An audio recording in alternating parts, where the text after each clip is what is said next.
Baik, kita akan belajar tentang hidrolisis.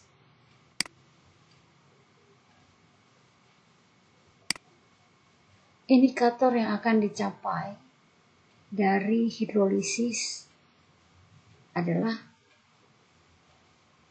kita diharapkan mampu menentukan sifat garam yang terhidrolisis dari persamaan reaksi ionisasinya. Kemudian menghitung pH larutan garam yang terhidrolisis. Tapi pada video kali ini kita hanya akan ke indikator yang pertama dulu, menentukan sifat garam yang terhidrolisis dari persamaan reaksi ionisasinya.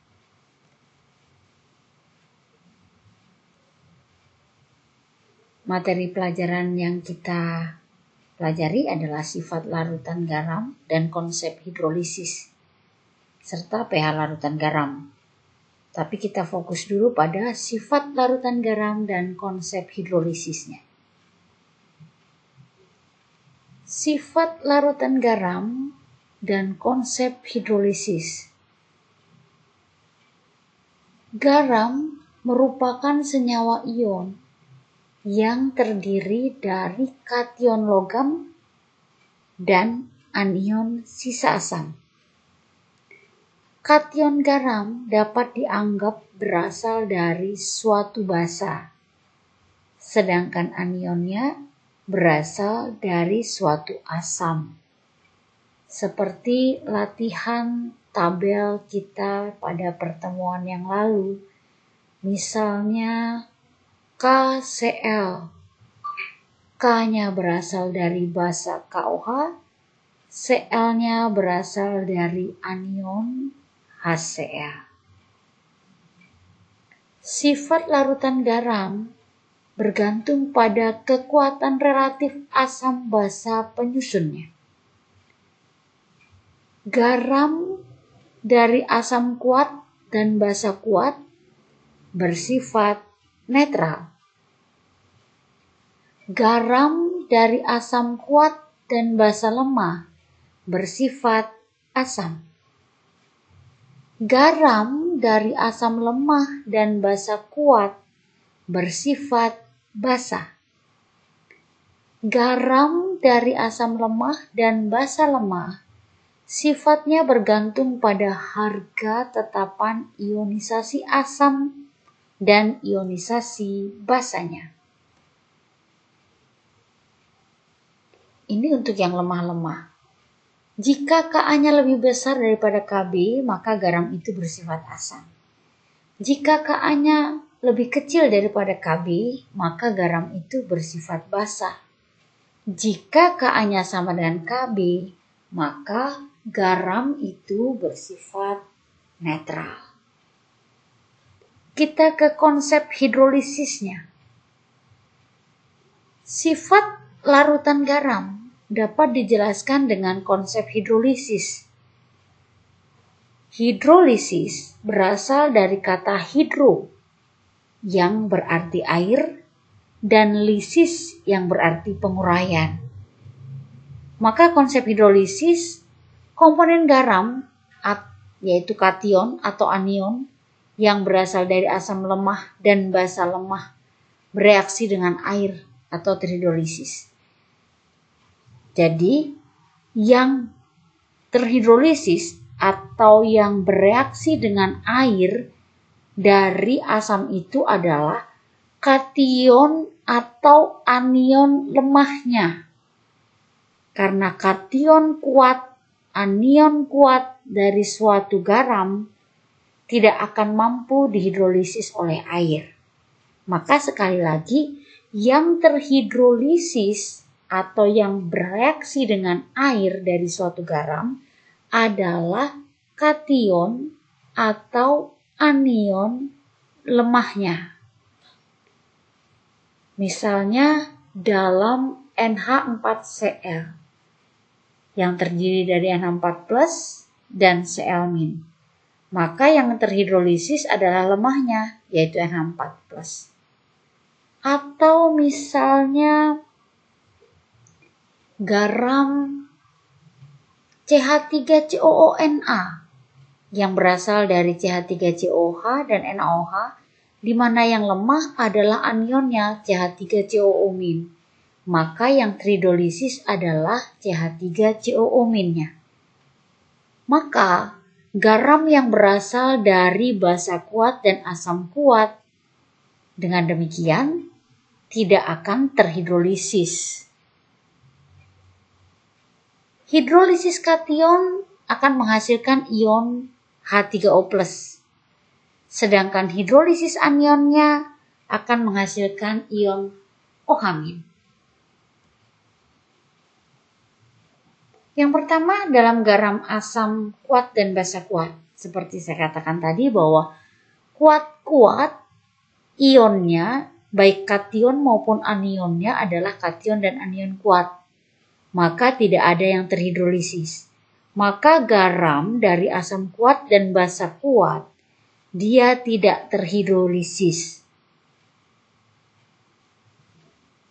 Berbeda dengan garam dari asam lemah dan basa kuat. Misalnya CH3COONA. Dalam CH3COONA atau NaCH3COO, dia kan terionisasi menjadi Na+ plus CH3COO-. Semua aqueous. Maka di antara Na+ dan CH3COO- yang bisa diambil oleh air, yang bisa bereaksi atau dihidrolisis oleh air adalah CH3COO-nya. Reaksinya demikian. CH3COO- plus H2O. H2 itu adalah HOH, H plus OH-. Maka yang diambil oleh CH3COO- adalah H plusnya. Sehingga dia menjadi CH3COOH plus OH-. Maka OH- itulah pembawa sifat basa dari garam NaCH3COO-. Maka seperti yang saya katakan di pertemuan yang lalu, misalnya CH3COONA yang kuat adalah basanya, maka garam itu bersifat basa. Tetapi itu hanya membantu kita untuk menentukan sifatnya. Secara konsep hidrolisisnya demikian yang benar. Bahwa yang menyebabkan dia bersifat basa justru CH3COO- yang bereaksi dengan air atau terhidrolisis. Menghasilkan CH3COOH plus OH-. Sedangkan ion Na-nya karena ia adalah ion kuat, maka dia tidak terhidrolisis. Maka NaCH3COO- adalah garam bersifat basa. Yang berikutnya adalah garam dari asam kuat dan basa lemah. Misalnya NH4Cl.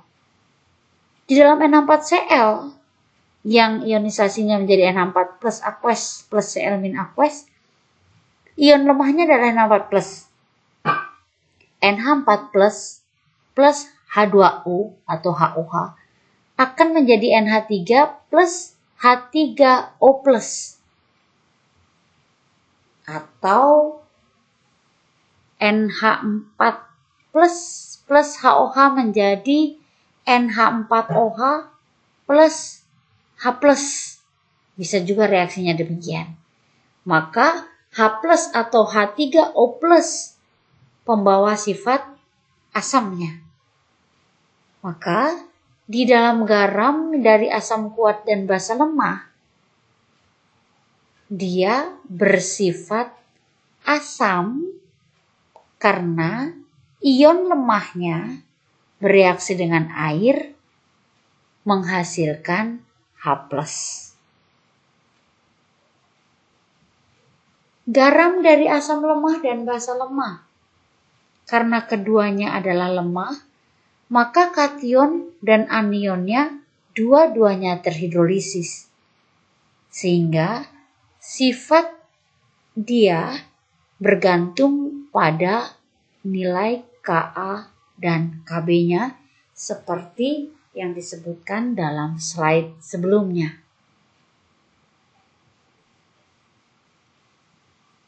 Demikian untuk konsep garam dan konsep hidrolisis garam. Sebelum kita ke pH, nanti akan saya berikan latihan beberapa soal untuk menentukan sifat dari garam tersebut. Ada 2 soal. Soal 1 dan soal kedua dari slide ini. Kalian catat di catatan, kemudian dikerjakan.